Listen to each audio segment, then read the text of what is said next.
If you are looking to cut through the sea of snake oil on YouTube that is speed reading, then this episode is for you. And it's for you for really two reasons. Number one, because growing up, I had ADD, I had ADHD, I had every acronym that you can imagine, and I hated to read. In fact, it wasn't until I was in my mid-20s that I started enjoying to read. So these principles of speed reading are ones that are time tested, that I've used for several years, that have allowed me to read a book a week. That's number one. Number two, I cut through all the clutter that you see on YouTube because there is a lot of stuff out there that I had to go through, techniques that I had to experiment with that just did not work. So really, I'm giving you the very top techniques that will help you to speed read and some little extras that I have found out along the way. So if you want to know how to speed read and retain the information, that is coming up. Stay tuned.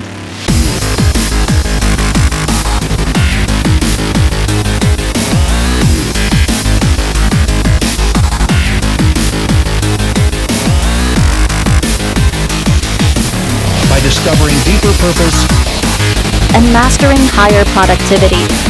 That's how you win out. What is up, guys? Okay, I'm going to teach you how to speed read and retain the information. And believe me whenever I say that if I can do it, you can do it, because I have a long history of having ADD and attention problems. I did horribly in school. And I was so frustrated because I could not pay attention for very long periods of time. All of my teachers, I think I was probably their most frustrating student. I probably grew the patience of a lot of teachers growing up. They'd be telling me to do something and I'd be out there staring at the squirrels out the window to see what they were doing that day. Before long, I knew all the animals' routines because I kept looking out the window at the animals. It was so hard for me to focus.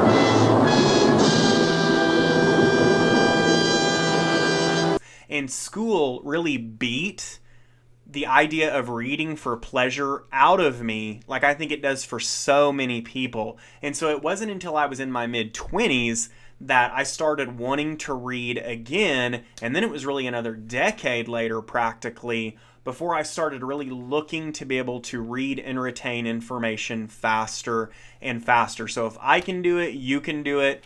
All of these techniques will work for you, and I'm going to teach you this really in 6 points. So if you follow these, you are well on your way. Number one, begin reading light content that you would already enjoy. Now, this goes back to what I said earlier, that I had to start making the association that I enjoyed reading again. And for me, that was reading fiction books and just realizing that reading could actually be pleasurable and be fun.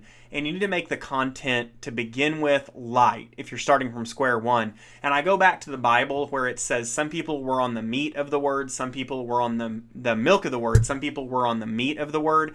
And that's that concept that you got to learn to be able to drink the milk before you can gradually work your way into eating solid food. And I believe that's the same way with learning in general, that you want to start with chunks that you can chew until you work into the heavy content, and then also just content that's about a subject that you really enjoy reading, because you need to get used to reading and enjoying what you read.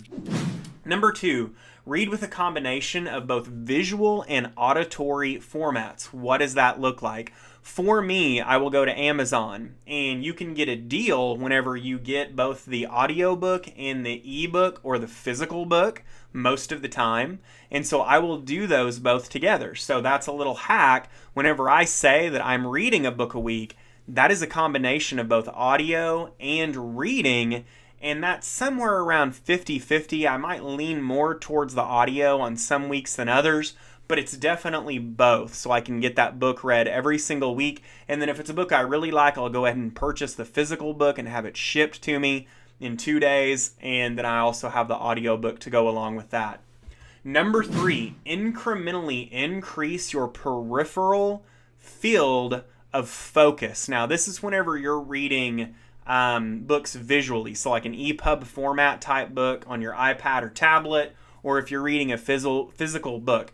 Now, out of all the hacks to speed read visually faster, this is the one that seems to be the most commonly successful among all people.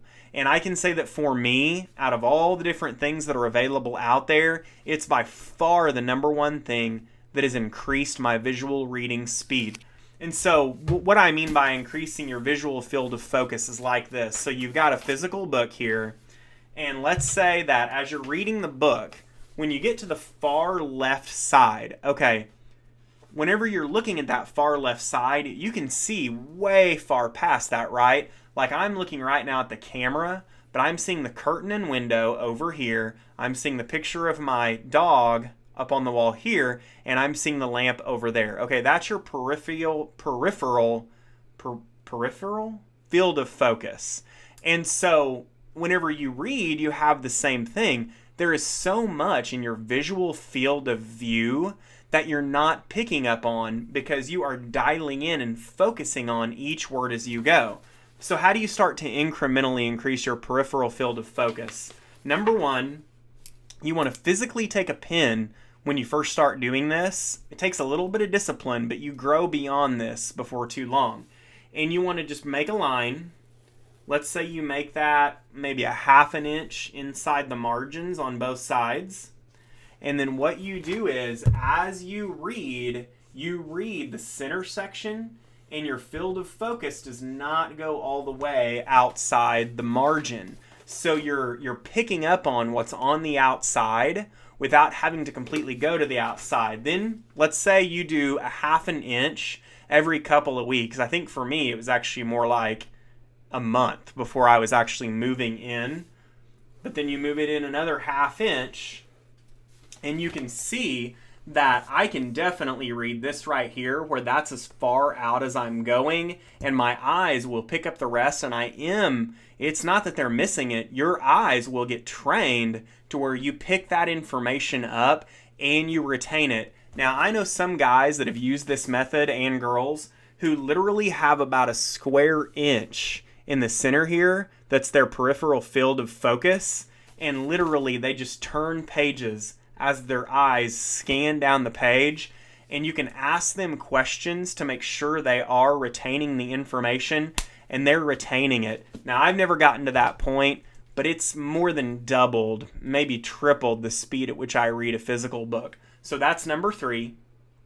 Number 4, incrementally increase the speed at which you discern speech. Now, Audible.com, Playster, even YouTube now, they all have the ability to incrementally ramp up the speed of audio. Now, the Audible app allows you to listen at 3x, and you could even try that if you download the Audible app, and you could see that probably with a lot of books that would sound almost like gibberish the first time that you listen to that book. But what's amazing is we have this thing in our brain called myelin, and neuroplasticity.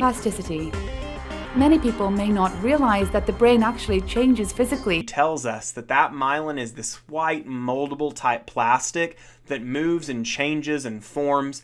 And as you listen, and maybe you start at 1x and you move up to 1.25, and you do it in these 0.25 increments, as you begin to slowly start move up, that area in your brain that is picking up on the reading and discerning the speech starts to become more defined. So literally the brain starts to change to adapt to the pressure that you're putting it under in discerning speech. It's a pretty amazing thing. That's called neuroplasticity. So again, you can go a couple of weeks at a time, a couple of weeks to a month at a time, and you ramp up at 25% increments the speed in which you're able to read. Now for me, with most books, I'm somewhere between 2.5 and 3x. If it's interview style or it's conversational style, usually I move that down to about 2 because they're speaking faster to begin with. But I mean, that's a really simple measurement, right? You're reading twice as fast or even 3 times as fast in some instances. So that takes care of both audio and video. Number 5, integrate reading into your morning ritual. Now, reading first thing in the morning does a lot for you. Number one, it gets your brain firing on all cylinders. So it helps wake you up. It helps you to get going. Morning's here. Good morning's here. Also, your willpower is fresh, and so you retain more information. And then for me, it really is just a part of that morning ritual, because I'll finish working out. I'll go in, for me, I read from the book of Proverbs in the Bible, and then I'll read some from the New Testament. Then I have another book or two that I'll read from. Then whenever I jump in the shower, I'll start the audio version of that ebook through a Bluetooth speaker, listen to that in the shower, listen to it while I'm getting ready. That is a big part of my reading every day, and I really feel like I'm missing something if I don't have that. So just make reading, get used to making it a part of your morning ritual until it becomes habit and routine, and you'll look back months from now and you won't believe all the things that you've learned. And then finally, we come to number 6.